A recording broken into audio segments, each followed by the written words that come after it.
Hello, my name's Irvin, also known as Mr. Tennis Stringer, and I've been stringing rackets since 1978. It's been a long time since I've made any videos on racket stringing, and even a longer time since I bought my Gamma X2 machine. And I had all intentions of creating a series of videos on how to string with a 2-point drop weight machine. There are some differences between using flying clamps, which is what this machine uses, and machine clamps that you've seen in a lot of my other videos. First thing I'd like to do is say that the X2 or Gamma X stringer is a very sturdy machine. It's a very good mounting system on it. I think it's just as good as my 6-point. But you know, there's a lot of people that'll argue with you that a 2-point is better than a 6-point, and a lot of people that argue with you that a 6-point's better than a 2-point. I don't really think that my 6-point is any better than this 2-point, or any other 6-point that I've used, for that matter. The machine itself comes with most of the tools that you see displayed here. I bought these clamps right here, which are Pro Stringer flying clamps, because I like them better than the composite clamps that come with the machine, which are these clamps right here. They come with a pair of pliers, but they're straight pliers, and I prefer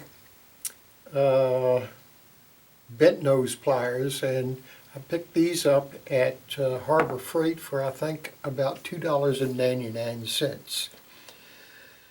They come with a cutting tool, I believe, which is nothing more than a razor blade, and I prefer to use a flush cutter rather than a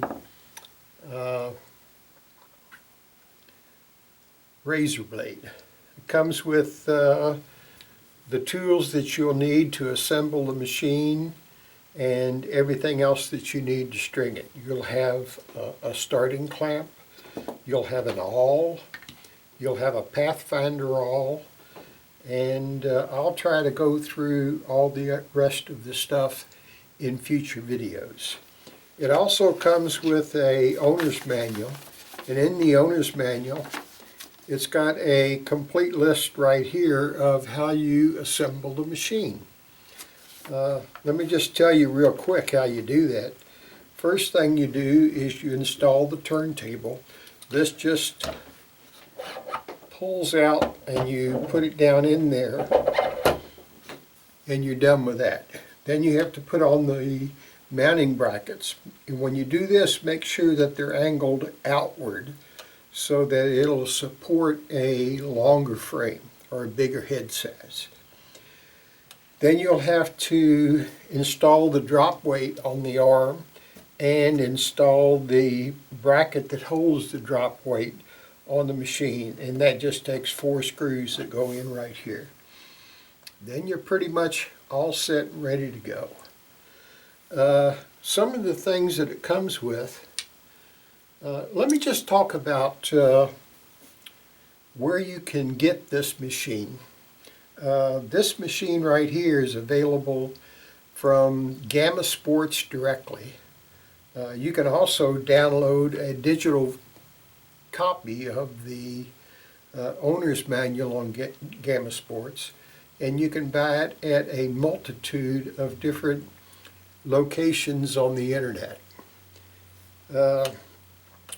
One thing I like about Amazon, and I'll put a link in the description to where you can buy this machine on Amazon, but Amazon offers a multitude of different options that you can use to buy this machine. If you qualify for their Visa or Prime Visa, I believe you can get $150 or $200 off the machine. The machine itself cost $332, I believe. So if you get $200 off, you're looking at a machine for $132. I've also seen options where you can pay for it over 4 payments or 6 payments or 18 payments, but you're going to have to choose which option is best for you. I don't know what that option is going to be. But anyway, let's see, there's some more things. These are frame supports. You've got 4 of them. 2 of them are the tall frame supports, and 2 of them are the small frame supports. And what these are for is they go on these little pegs right here to hold the frame away from this peg so that you don't scratch the frame. You want to use the thickest one you can use that doesn't hit the grommets. So when you put this down here, you want to put the frame there, and you don't want the top of this to hit and bend the grommet up. If this one right here is the thickest, if that one right there hits your grommets and the frame doesn't rest on this rubber pad down here, then there's a pretty good chance your racket's going to slide back and forth. If you use the thinnest one, which is this one right here,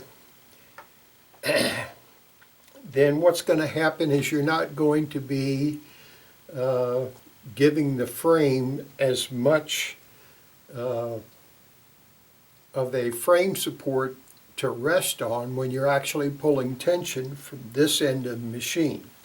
There's also another one that goes on this side right here, and this will hold the head of the frame away from the post right here when you're pulling tension in this direction. But I'll get into all of that when we start talking about how to mount a tennis racket. You also have a clamp support. This clamp support now, once you've got the tennis racket in there and you've got the post adjusted, you put this down on top of the frame to hold the frame securely. Then there's a little knob that you put down and screw down on top of the frame.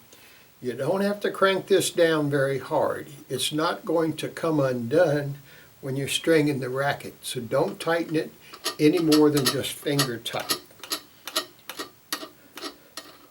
The only thing I dislike about these is this post is so long and it takes a long time to screw them down. But anyway, I'm going to try to make a lot more videos that shows how to string with this Gamma X2 stringer. But a lot of times I just assume, well, that's pretty much self-explanatory, so people don't need to know that. So if there's anything you'd like to see me do when I get into the details of exactly how to string a tennis racket, then leave a comment down below and let me know what you'd like to see, and I'll be more than happy to make a video on it. I hope you have a blessed day. Thank you very much for watching my video. Stay tuned for the next one.